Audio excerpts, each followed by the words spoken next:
होली की आत्मा। बचपन से शहर में रहने वाला मनोज इस साल होली की छुट्टियों में अपने गांव दुर्गापुर वापस आता है, जहां उसे देख पूरा गांव खुशी से झूम उठता है। जब गया था तब इतना सा था और अब देखो कितना बड़ा हो गया है। हाँ सरपंच जी, जब मैं गया था तब आप भी बहुत जवान थे और अब देखो कितने बूढ़े हो गए हैं आप। चलो चलो, बढ़िया है। बच्चा घर वापस आ गया। इसी खुशी में आज रात पार्टी होगी। क्या बात है, गांव में भी पार्टियां होने लगी। वैसे अगर पार्टी की बात है तो आज क्यों सीधा होली पार्टी करते हैं। होली पार्टी की बात सुन चहल पहल में अचानक सन्नाटा छा जाता है, जिसे देख मनोज को कुछ अजीब लगता है, लेकिन तभी सरपंच बात पलट देता है। अब बहुत देर हो गई, चलो सब अपने घर चलो, पार्टी के बारे में कल सोचेंगे। मनोज भी मम्मी पापा के साथ घर आ जाता है, पर होली पार्टी और उस पर पूरे गांव की खामोशी वाली बात अभी तक उसके जहन से निकलती नहीं। पापा, होली पार्टी की बात पर सब चुप क्यों हो गए थे? अरे होगी उनकी कोई अपनी बात। मुझे गांव की पंचायत ही थोड़ी पता है। थक गया हूँ, चलो सो जाते हैं, कल बात करते हैं। पापा की बात मानते हुए मनोज भी सोने चला जाता है। आज तो छुपा लिया, लेकिन हफ्ते बाद जब होली का दिन आएगा तब इसे कैसे रोकोगे? अगली सुबह सूरज के साथ ही मनोज भी गांव घूमने निकल जाता है, जिस पर रास्ते में उसे अपनी ही उम्र के कुछ लड़के भी मिलते हैं, जिनसे दोस्ती कर अब वो उनके साथ घूमने लगता है। इसी तरह कुछ दिन बीत जाते हैं और होली नजदीक आने लगती है। दोस्तों, होली में 4 दिन ही बचे हैं, पर गांव में उसकी कोई तैयारियां क्यों नहीं दिख रही? क्योंकि यहाँ होली नहीं मनाई जाती। अरे पर ऐसा क्यों? वो राजा भूषण। अरे तुम 4 दिन के लिए आए हो, क्या इतना सोच रहे हो? चलो कुछ खाने चलते हैं। इसी के साथ एक बार फिर होली की बात को टलते हुए देख मनोज को शक होने लगता है। वो घर पहुंचते ही इंटरनेट पर अपने गांव और राजा भूषण के बारे में जानकारी निकालने लगता है। क्या? मुझे आज तक ये नहीं पता था। ऐसा कैसे? किसी ने मुझे कुछ बताया क्यों नहीं? सारी जानकारी लेने के बाद मनोज गांव वालों या अपने मम्मी पापा से कुछ पूछे बिना खुद ही उसकी सच्चाई के बारे में छानबीन करने लगता है, जिसके चलते वो राजा भूषण की हवेली में पहुंचता है। वाह, क्या हवेली है यार। पर क्या यहाँ सच में कोई भूत है?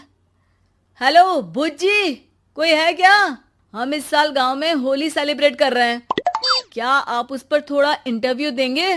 मनोज के ऐसा बोलते ही गांव में तूफान उठ जाता है और हवेली में रखी सारी चीजें हिलने लगती है। एक अदृश्य शक्ति मनोज को धक्का देकर हवेली से बाहर निकाल दरवाजा बंद कर लेती है। ये सब देख मनोज हैरान रह जाता है। क्या अभी मुझे हवा ने धक्का देकर बाहर निकाल दिया? मेरे होते हुए इस गांव में कभी होली नहीं मन सकती, इसलिए दोबारा ऐसी कोशिश भी मत करना, अंजाम बुरा होगा। आवाज सुन मनोज हैरानी से इधर उधर देखने लगता है, पर उसे कोई दिखाई नहीं देता। वो गांव वापस आ जाता है, जहां तूफान की वजह से सब कुछ तहस महस हो चुका होता है। आखिर ये तूफान आया कैसे? ना ऐसा कोई मौसम था और ना ही हमने होली का त्योहार मनाने की बात की थी। सरपंच की बात पर कोई रिएक्शन दिए बिना मनोज चुपचाप अपने घर चला जाता है। इस तरह देखते ही देखते होली का दिन भी आ जाता है और मनोज रंग लेकर गांव में निकल जाता है, लेकिन गांव पूरी तरह खाली होता है। अरे त्योहार का दिन है, धूमधाम की जगह मातम क्यों मनाया हुआ है? मनोज की आवाज सुन सब अपने घर की खिड़कियां खोल के घर के अंदर से ही उसे वापस जाने के लिए कहने लगते हैं, पर वो किसी की नहीं सुनता। तुझे पहले भी समझाया था, अगर होली खेलने की कोशिश भी की तो अच्छा नहीं होगा। अरे बात मान लो बेटा, तुम्हें सच नहीं पता। मुझे सब पता है। सालों पहले इस राजा ने एक अंधविश्वास फैलाया और आप लोग आज तक उसे मानते आ रहे हो। अरे बेटा, जब तुम पैदा भी नहीं हुए थे उससे भी बहुत पहले से इस गांव पर होली का श्राप है। अगर गांव में होली का त्योहार मनाया जाता है तो प्रलय आना पक्की बात होती है। राजा भूषण इस सब में नहीं मानते थे और त्योहार मनाने लगे, जिसके चलते होली वाले ही दिन पहले उनके बेटे की और फिर उनकी मृत्यु हो गई। तभी से गांव की रक्षा के लिए उनकी आत्मा उस हवेली में रह रही है। सबकी बातें सुन मनोज उलझन में पड़ जाता है। सोचना भी मत मनोज, अगर तुमने इस परंपरा को तोड़ने की कोशिश भी की तो उसका परिणाम इस गांव और गांव के लोगों के लिए अच्छा नहीं होगा। मुझे भी यकीन नहीं हो रहा कि आप लोग एक बेतुकी बात को मानकर सालों से रंगों के त्योहार को मातम की तरह मनाते आ रहे हो। मनोज किसी की कोई बात ना मानते हुए पूरे गांव में रंग बिखेर देता है, जिसके तुरंत बाद वहां तूफान के साथ बिजलियां गरजने लगती है। अचानक मौसम में ऐसा बदलाव देख जहां मनोज कंफ्यूजन में आ जाता है, वहीं गांव वाले डर से सहम जाते हैं।